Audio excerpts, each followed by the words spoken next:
Crime की एक और वारदात लेकर मेहंदी हसन जर्नलिस्ट आपके सामने हाजिर है। क्राइम की आज की वारदात सुनकर आपके रोंगटे खड़े हो जाएंगे। एक प्रेमिका अपने प्रेमी को शादी के 4 दिन के बाद जंगल में मिलने के लिए बुलाती है और उससे कहती है कि आखिरी बार मैं तुमसे कुछ बात करना चाहती हूँ और इसके बाद हम फिर कभी मुलाकात नहीं करेंगे। प्रेमी प्रेमिका की इस बात को सुनकर जंगल में पहुंच जाता है। वहां पहुंचकर प्रेमिका ने प्रेमी को मौत के घाट उतार दिया। तो एक प्रेमिका ने अपने प्रेमी को क्यों मौत के घाट उतार दिया, जानेंगे पूरा मामला। जी हाँ, पूरा मामला मध्य प्रदेश के जबलपुर का है। मध्य प्रदेश के जबलपुर का रहने वाला सोनू पटेल, जिसकी उम्र तकरीबन 24 साल की थी, अपने परिवार के साथ रहता था और मजदूरी कर अपने परिवार का पालन पोषण किया करता था। सोनू पटेल की मुलाकात एक लड़की जिसकी उम्र तकरीबन 22 साल की थी, जिसका नाम मधु था, उसके साथ उसकी प्रेम कहानी चल रही थी। तकरीबन 3 साल से ये प्रेम कहानी लंबे समय से चल रही थी और सोनू जिस तरीके से मधु से मिलता था, तो मधु ने ये सपने देख लिए थे कि वो जिंदगी में सोनू के साथ ही शादी करेगी और आगे जिंदगी उसी के साथ गुजारेगी। लेकिन होता यह है कि सोनू की एंगेजमेंट कहीं और से हो जाती है, जिसको सुनकर मधु बहुत नाराज होती है और वो सोनू से कहती है आप अपनी इस एंगेजमेंट के लिए मना करें और मैं आपसे शादी करूंगी। लेकिन सोनू कहता है कि मैं अपने घर वालों के खिलाफ जाकर शादी नहीं कर सकता।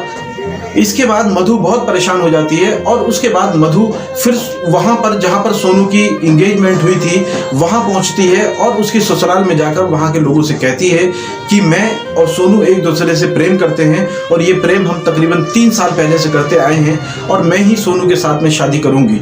लेकिन सोनू के ससुरालिए भी उसकी इस बात को नज़रअंदाज कर देते हैं, उसकी इस बात को नहीं सुनते हैं और ना इस बात पे कोई तवज्जो देते हैं। ऐसा देखकर मधु बहुत परेशान हो जाती है और 12 मई 2021 को सोनू की शादी उस लड़की के साथ हो जाती है। जब 12 मई को उसकी शादी हो जाती है तो मधु अपने आप को बहुत अकेला महसूस करती है और 3 दिन तक वो एक कमरे में अपने आप को बंद कर लेती है। 3 दिन के बाद चौथे दिन वो ये फैसला लेती है कि अब मैं कुछ ऐसा करूंगी जिससे कि पूरी दुनिया में ये मैसेज जाए कि एक प्रेमिका के साथ एक प्रेमी को ऐसा नहीं करना चाहिए। 16 मई को मधु सोनू को फ़ोन करती है और फ़ोन करके उससे कहती है कि मुझे तुमसे कुछ बात करनी है और यहाँ जंगलों में वो उसको बुला लेती है। जब सोनू उसकी बात सुनता है तो वो जंगलों में उसके पास पहुंच जाता है और वहां पहुंचकर जब वो देखता है तो मधु अपनी एक बहन के साथ वहां जंगल में खड़ी हुई मिलती है। सोनू उन दोनों को बिठाकर जंगल में ले जाता है और ले जाने के बाद वहां पर उनसे बात करता है। मधु अपने साथ एक बड़ा सा बैग भी लाई थी, उस बैग में क्या है ये सोनू को पता नहीं था। जब सोनू उससे ही पूछता है कि इस बैग में क्या है तो वो उससे ही कहती है कि मैं आज आपको एक सरप्राइज दूंगी। और जंगल में जाकर जब वो दोनों बात करते हैं तो सोनू को ये एहसास भी नहीं था कि मधु उसके साथ क्या करने वाली है। 5-10 मिनट की मुलाकात के बाद फिर मधु उससे कहती है कि हम आपके साथ एक रोमांचक खेल खेलने वाले हैं। तो सोनू कहता है ठीक है। वो अपने बैग से एक रस्सी निकालती है और सोनू के हाथ बांध देती है और सोनू के पैर बांध देती है। हाथ और पैर बांधने के बाद मधु पास में ही पड़ा हुआ एक मोटा सा पत्थर लाकर सोनू के सामने खड़ी हो जाती है। जब मधु सोनू के सामने पत्थर लेकर खड़ी थी तो मधु सामने से देखता है कि साक्षात मौत खड़ी है और वो चिल्लाता है, परेशान होता है। लेकिन मधु उसको ये कहती है कि तुमने मेरे साथ जो किया मैं तुम्हें उसकी सजा दे रही हूँ। और फिर उस पत्थर से मधु सोनू के सिर पर कई वार करती है। जब तक सोनू मर नहीं जाता तब तक वो उसके पर वार पे वार करती रहती है। उसके बाद वो अपनी बहन के साथ वहां से फरार हो जाती है। उधर सोनू के घर वाले जब ये देखते हैं कि सोनू 2 दिन से 3 दिन से नहीं आया तो वो पुलिस में कंप्लेंट करते हैं और पुलिस छानबीन करती है। और पुलिस छानबीन जब करती है तो सोनू का कहीं पता नहीं लगता और उसके बाद पुलिस की कार्रवाई ऐसे ही आगे बढ़ती रहती है। और कुछ दिनों के बाद ये पता लगता है कि जंगल में एक लाश मिली है।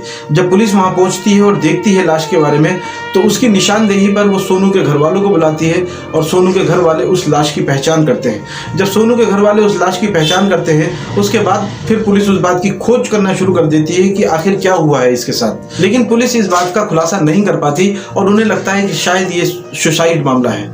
उसके बाद सोनू की पत्नी एक दिन ये बात बताती है पुलिस को कि सोनू के पास एक फ़ोन आया था और उस फ़ोन में किसी लड़की ने सोनू को बुलाने की बात कही थी। जब पुलिस कॉल डिटेल चेक करती है तो उस कॉल डिटेल में मधु का नाम आता है और मधु की कॉल डिटेल आती है। और कॉल डिटेल के बेसमेंट पे जब पुलिस मधु से पूछताछ करती है तो मधु पूरी तरीके से टूट जाती है और पुलिस के सामने ये बताती है कि हाँ मैंने ही सोनू का मर्डर किया है।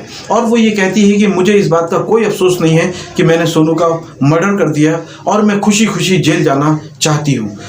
तो दोस्तों, जिस तरीके से हमने इस प्रेम कहानी में देखा, तो क्या लगता है आपको कि इसमें मधु की गलती है या सोनू की गलती है? कमेंट कर जरूर बताएं। और ऐसे ही सनसनीखेज वारदातों को देखने के लिए लगातार हमारे चैनल को सब्सक्राइब करें, शेयर करें और लाइक करें। मैं आपके सामने लगातार ऐसी ही सनसनीखेज घटनाएं और उनके खुलासे लेकर हाजिर होता रहूंगा।